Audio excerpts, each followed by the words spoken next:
This is a short one like me. Dudes with Brews on the Porch presents Michael Brews. Dude. Craft Brews Casual Conversations. Joined with me, actor from Ted Lasso. We got Moe Jeudy-Lamour. I messed it up. I got it in my head. That's okay. Jeudy-Lamour. Jeudy-Lamour. That's it. Here to talk about season 2 of Ted Lasso from Apple TV. Yes, sir. It's pretty sweet, man. So I'm gonna admit I don't have Apple TV yet, or Apple Plus, the platform. I've heard nothing but good things about Ted Lasso. I've seen clips online on YouTube, and that seems to be like a good way to get some of the content. And so far, I do like the vibe of it. So for the people like me, let's talk about it a little bit. Ted Lasso season 2. Talk about your character and how it goes. Well, Ted Lasso season 2. It's the return of the mustache. It's we're starting off pretty well, actually. It's we were relegated, so we're in a different league now, and we're just going through some games, going through some ties, and my character is struggling a little bit, but he's paying his dues. So we'll see where that goes towards the end of the season. And I'm very happy about like how like it was so well received season 1, and I know, to me, I'm like, season 2 is so good that I can't wait to see how well it will be received. Yeah, absolutely. I noticed when looking at it, so with like streaming platforms, it's kind of like one way or the other, where it's a weekly release or it's a full season in one. Ted Lasso, at least this season. It looked like the first season they released 3 episodes, and then they did a weekly basis, and now again it's a weekly basis.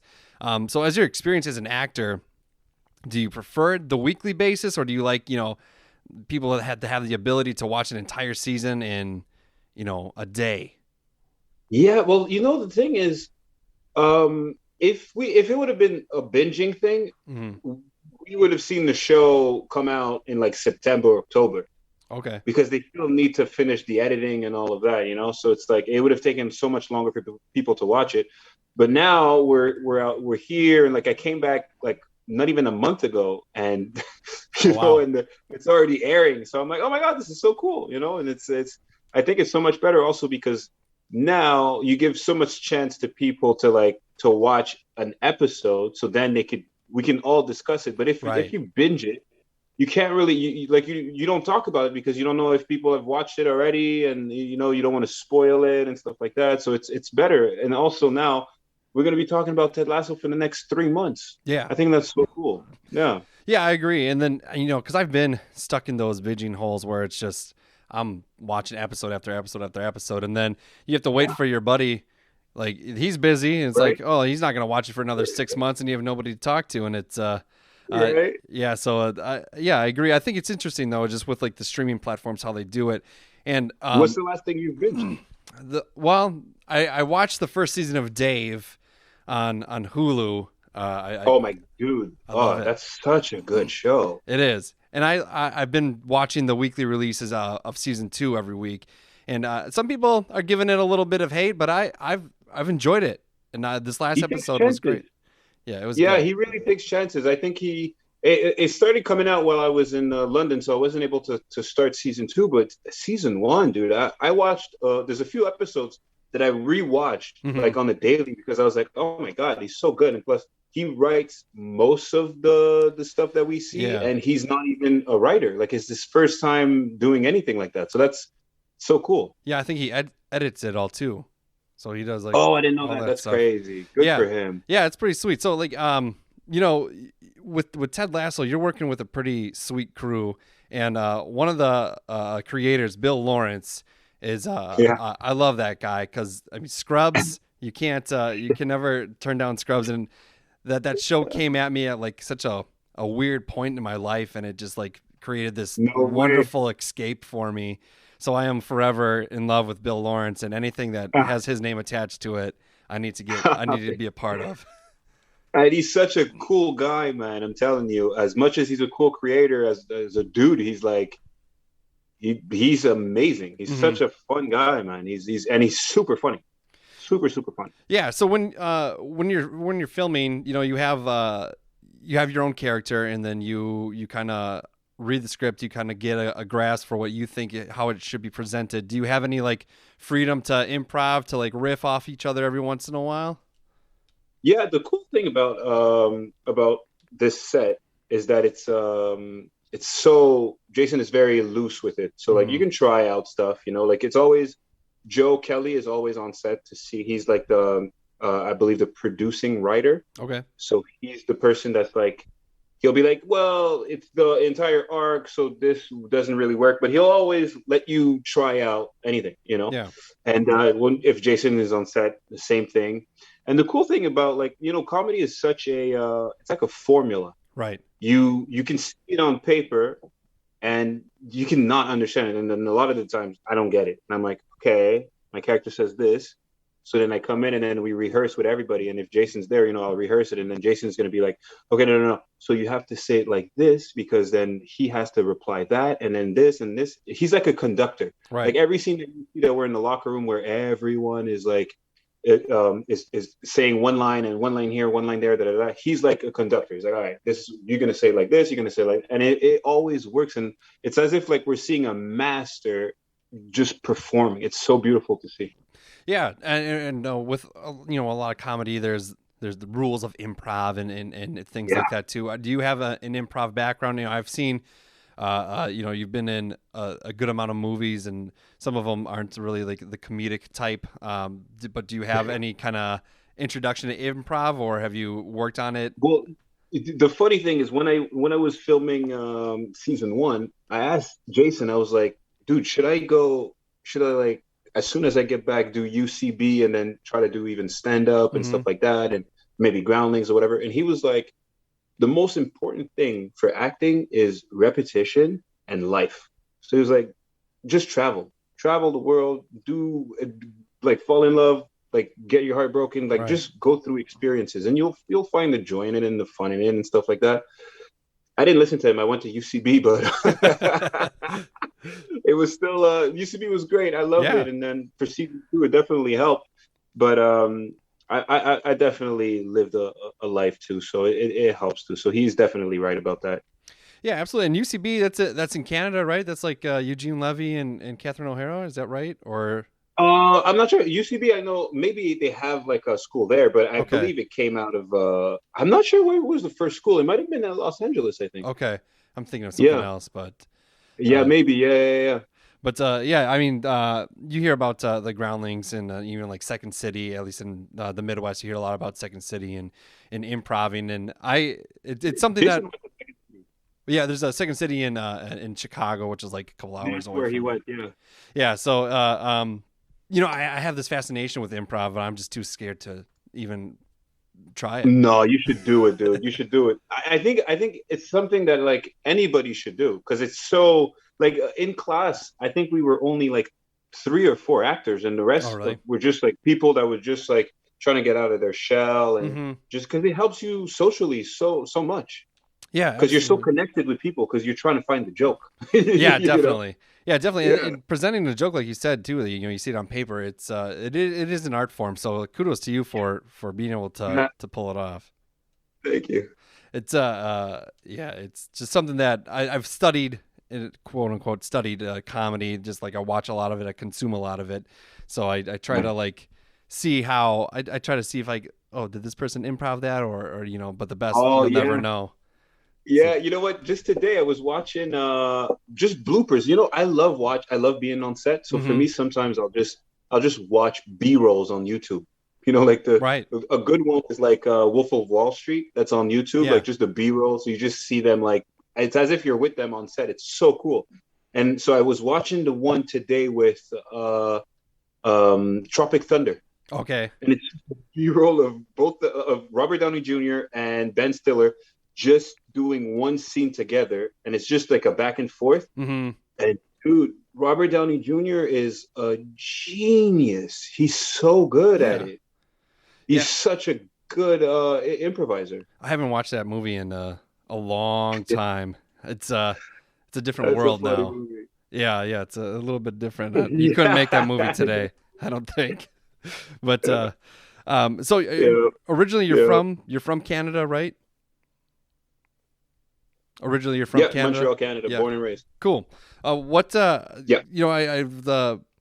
watching it. I watched, like, creeped your Instagram a little bit, and I watched one of your you made like a scripted skit or bit in which you and your friend are talking about, I'm not racist, but Yeah. and I actually thought it was like incredibly interesting because I was just like, I'm trying to reflect on, like, my upbringing, things I've heard people say, and it just trying to it rings a bell with especially in America, the current social situations that we're facing. But the one of the most interesting things that out of that clip was when he's like, well, you're an African American, and you're just like, no, I'm from Canada. And I was just like, yeah, that's it just, just to think about culture and things like that. It was just really, I don't know. Yeah, people don't think about that. Yeah, it was super interesting. Is that something that you kind of experienced, growing up in Canada, or that you faced in the industry in LA? Kind of. Oh, yeah, most definitely. But that's all like kudos to my buddy Julian Marlin for thinking of that sketch. Like, he thought about the whole thing. And I was like, dude, that's brilliant. But it's like, yeah, it's all things that I've heard my entire life. When it's like, yeah, we're African American. I'm like, actually, no, man. My parents are Haitian, and I'm from Canada. So it's like, it would be such a disservice and maybe a disrespect to tell people like, yeah, I'm African American. Like, it's like, yo, I don't understand. Right. Like, I get your struggle, but I can never understand it because I didn't live it. I lived a completely different life. Mm-hmm. I don't I hear what you're going through and what it is, but I was fortunate enough not to live that struggle, and I lived another one. It was still one, but it's not the same, Yeah, absolutely, and I'm definitely in the same boat where, but I think it's good to have those conversations, and it's good to present it in like a comedic fashion where people can have a chuckle, but then also be like, wait a minute, like, yeah, that I relate to that, or I've said those things. And this is now I see how I look, and it's ridiculous. And honestly, one of the worst ones is that I hear all the time. It's like when someone comes back from vacation, they're like, "Oh my God, I'm almost as tan as you," and it's it's ridiculous. First of all, you shouldn't really be like on the like your goal shouldn't be to get tanner, because you can get skin cancer. It's not good for you. It's true. It's not good for you. I put as much sunblock on me as I can because I'm sick of cancerous moles. They're not good. So I get it. Yeah, but so I guess with Ted Lasso, let's talk about your character a little bit. Thierry, correct? Yes. How would you describe Thierry, and what was your approach to learning about him? Well, the funny thing is, I'm named after one of Jason's friends, who is Thierry Henry. Okay. So that's why the first name, and the second name I always forget to ask him why it's Zoreaux, but it's such a cool name. Yeah. I would say it's my number one coolest name that I've ever had as a character. I think it's so cool. It's so funny. At the beginning, the character was supposed to be from Paris. Okay. And then right before the scene where they introduced me, he was like, "You know what, man? We already have someone who's French. Let's just make you from Montreal." And I was like, "Oh my God, that's so cool. Yeah, let's do that." And so it's a character that's so close to me, like I'm French Canadian. The guy's French Canadian, and like basically, the way I saw him coming up as a kid was he was watching a lot of hockey, and Patrick Roy was for the Canadians, who was like arguably the best goaltender of all time. Yeah, and so Colorado Avalanche. Sorry? He was on the Colorado Avalanche. I saw him when he retired. Yeah. Exactly. He still lives there.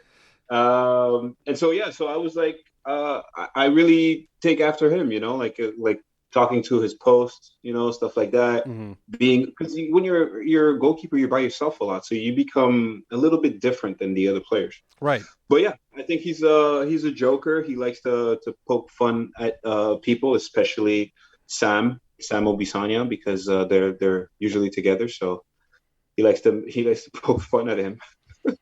Yeah, that's awesome, man. Yeah, hockey is a unfortunately in Wisconsin, it's popular, but it's not as popular as I think it should be because Wisconsin doesn't have a team, and that's courtesy of the Blackhawks, which I can't get behind. I can't get behind the Blackhawks. Everyone else likes them, but they're the reason we don't have a team. So, no, I get it. But are you a hockey enthusiast? Was it kind of easy to get into that? Yeah, I used to be when I was a kid, big time. But then I just it's a little bit hard to keep up with sports when you travel. It's so annoying. It's like for me, whenever I wanted to watch fights when I was in London and like the UFC or stuff like that, right? They were at like 4 a.m., 5 a.m. for me. Yeah, that's not ideal. It's super not ideal. So it's just hard to keep track. So then with traveling and stuff like that, it's just been hard to keep to watch the Canadians. But this year they got super far, so I definitely got to watch a bunch of games, and that was really, really cool. Yeah, we just we're still celebrating the Bucks winning the championship after since 1971. So we're still in full Bucks mode here.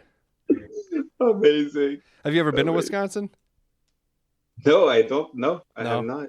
It's if you're a beer drinker and you like cheese, I am. Well, that's the place. This is the place to be. Really? Oh yeah. Breweries are kind of like everywhere. The craft brew scene has just really exploded, and I know in California they have a lot of good ones as well. But yeah, they have. Yeah. What kind of beers do you normally lean towards? I love, but well, you know what? I live out here, so it's like hazy IPAs. Oh yeah, for sure. I love that. Have you heard of the brewery? No. It's called the Brewery. It's out here. It's like they're really top notch. To me, it's like that. Modern Times is great too. Okay. I don't know if you've heard of Modern Times. Yeah. I think I have. Yeah. Yeah, Modern Times is really, really good. And then, but the Brewery is like they make their hazy IPAs. Woof, really, really good. Have you heard of McKellar? It sounds familiar. Yeah, it sounds familiar. Yeah, McKellar also is around. What would you say is the top 3 best breweries in Wisconsin? Well, I mean, the most known one is Miller. That's from of course. That's from Milwaukee. But that's not craft, right? No, not craft at all. Yeah. Probably the best ones that I like. I always go towards a place called Three Sheeps. It's just a small place in Sheboygan, Wisconsin. But some bigger ones like Leinenkugel's, they're kind of crafty, but they're still on the commercial side. You might be able to get some of them out there. But I like one out of Madison. If you go to Madison, that's the capital of Wisconsin. It's a big college town, big performance. You can go see stand-up music. There's a lot of stuff going on there. Oh, nice. Yeah, but that's super cool. Yeah, I love that place. But Carbon 4 and then the Great Dane are probably my favorite spots. Great Dane. None of them. Yeah. They don't send them to California, I think. I don't think so. And that's kind of the thing with the craft scene is there's so much, but it's also so inaccessible because they just stay local to either the state or the city bounds. But the scene itself is just insane. It's such a social aspect, and it's just a lot of fun. I love it a lot. Oh, that's so cool. I love that. I went to Portland was kind of like that. It was a little bit smaller than California, than Los Angeles, but Portland had a great scene for that, man. Like I had a blast over there, just drinking beers after beers. Yeah, and they go down pretty smooth sometimes, and sometimes a little too too quickly. But yeah.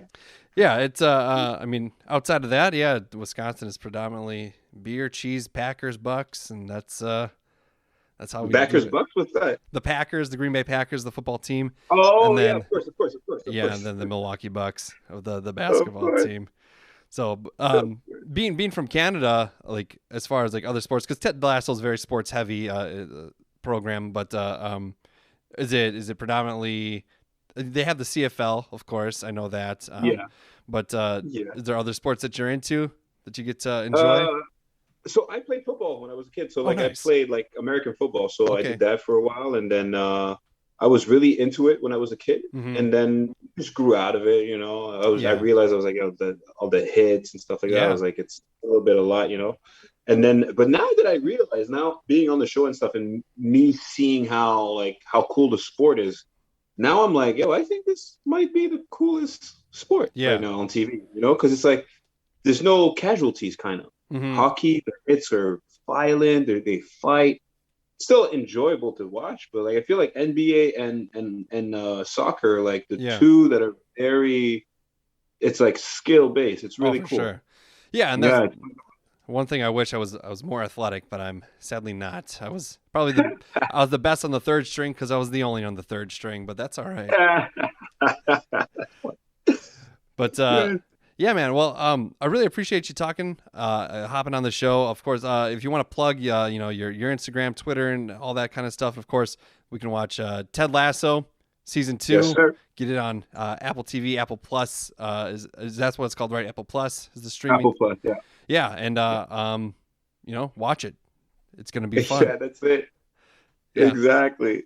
That's it. But where can people find you online, and how can they follow you? So my Instagram is Moe Thursday Love, and then my Twitter is Moe Thursday. Okay, cool. Well, yeah, we'll get it in the show notes, and everyone can follow you. And once again, thanks so much for hanging out, and I really appreciate it. Best of luck to you in your future, and hopefully Ted Lasso is going on for 37 seasons. Please, yes. Thank you very much, man. Thanks for having me. Pew pew audio. Goodbye, everyone.